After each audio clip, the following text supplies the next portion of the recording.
Hello and welcome once again to Weekly Comic Reviews. I'm your host, Ian Yoxon, your Canadian comic geek. And this week, the first week of August, we actually got a good batch of comics of, well, stuff you can get into, basically. Because there are a lot of comics you could actually pick up, but you need to get to know who the characters are or get issue 1. No, we're going to start with stuff you can easily walk into without no idea. Okay, well, this one's a bit of a stretch, my first go. All new X-Men issue 15, which is it's basically filler, really, but I like this. Like, from the cover you see the original X-Men Beast and Jean Grey about to kiss. You just see Cyclops going no, but no. I kind of like this because it does explore, like, the characters are growing up a bit. They do a Beast Jean Grey hookup. I personally like to thank Chris Claremont for that idea from another X-Men series. No, like, the characters are growing up, plus there's this awkward moment between Jean Grey and her daughter from a parallel future called Rachel Grey. So yeah, time travel is confusing. None of the characters know how time travel works that well when they try to change it. Oh well, still, it's actually a good filler if you like to kind of like teens growing up and romance and whatnot. I suggest you pick that up if you have like $2.99 to spend and you have nothing else better to do. Okay, next up, this actually is a jumping on point, and for Just Push Play, yeah, you'll be the guys who actually like to go to this channel for video games. I got this little treat for you. Mega Man issue 28. I have the variant cover for this only because, well, the variant looks much better than the original cover, but that's my own opinion. Yeah, because the art's more appealing to me. Anyway, this is a prologue to the to the next 4-issue miniseries called Curse of Ramoon, which is basically, if you're not a Mega Man fan, it's based off the Japanese game Rockman Adventures.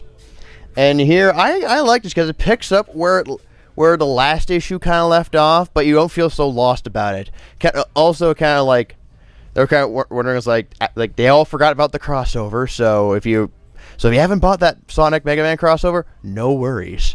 You know, it's like, again, like, it's like dramatic, where it's like one character gets horribly wounded, all the other characters are like, and Dr. Wily realizes he's gone too far, and realizes he can't stop the madness that is Ramoon.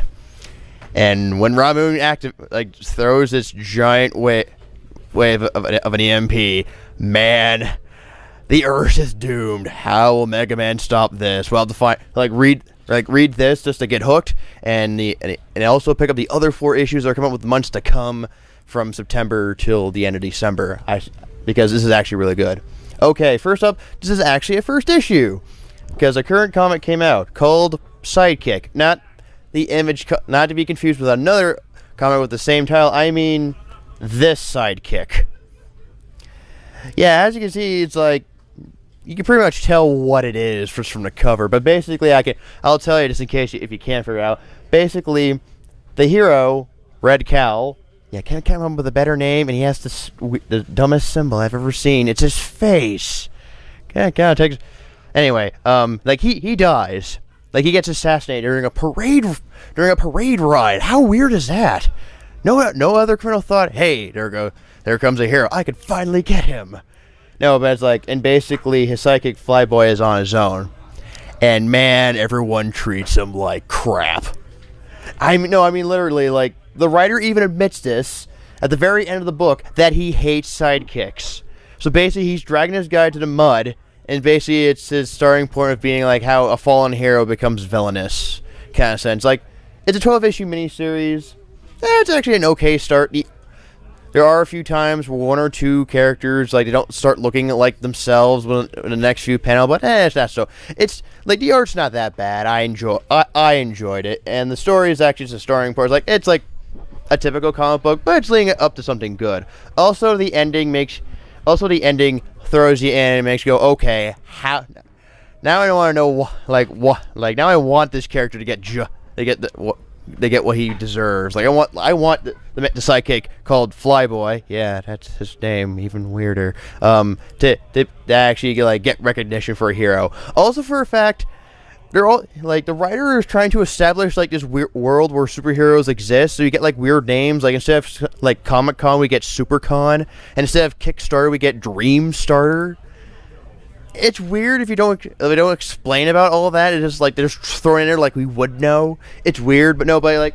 Other than that, it's an okay read. Pick it up, like, because, well, if you want to see a hero like a dark story where a sidekick turns into a villain, all because like how most child stars are, like after everyone gets used to this, you can't get any other work. Buy this. I suggest, like, I think it might lead to a very good 12-issue series this year to come. All right, next issue, and if you haven't seen my last review, like of issue 1 of this, no worries, because even then you can still jump into this issue 2 of the Superior Foes of Spider-Man, and kind of like the Flash's like the evil villain team from Flash to Rogue. I like these guys. It's like you can jump in, you can actually get like I like the bad guys here. Like they're just like everyday Joes who are just trying to earn their next meal kind of thing, even if they are robbing with gimmicks and whatnot. Also, you get to hate the main character's lawyer, because man, is he annoying. Like you thought certain lawyer here was annoying. You haven't seen this guy from this comic. Also, you get to see what their thoughts on the Punisher, and well, basically if they ever see him, it's like book it now, book it now, because if you see him, run.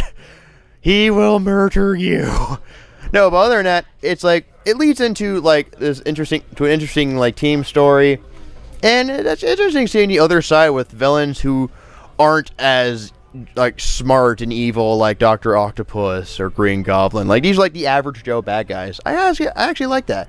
And now for the final book for this video, the Superior Spider-Man issue 15. Man, there's a lot of 15s in this pile. Anyway, it's basically where that one shot where basically like Doc Ock Spider-Man took down the Kingpin. He's now hunting down Hobgoblin, which is basically trying to figure out how is he avoiding all my cameras, which is basically leading to an even bigger plot with Green Goblin. Anyway, so it's interesting, like how this obsession is giving him away from like work, school, and family and whatnot. Yeah, Doc Ock at school. Wrap your head around that. No, but also you get to see like Hobgoblin like having troubles, and now that is like basically the one really good gig that paid well is gone, so basically he's trying to scrunch up as much cash as he can, and like it's like you won't feel bad for him because this guy is basically a dick, and basically this one character from the old Spider-Man series, he does get back at the Hobgoblin, so it's like, okay, this guy, like the guy, if you were a fan of Spider-Man, like, okay, this nerd was a dick, but at least you give him points for basically screwing Hobgoblin over. No, but other than that, I still like this because one, like, well, Doc Ock actually does make a very good Spider-Man, even though he has henchmen and giant spider mechs. Weird.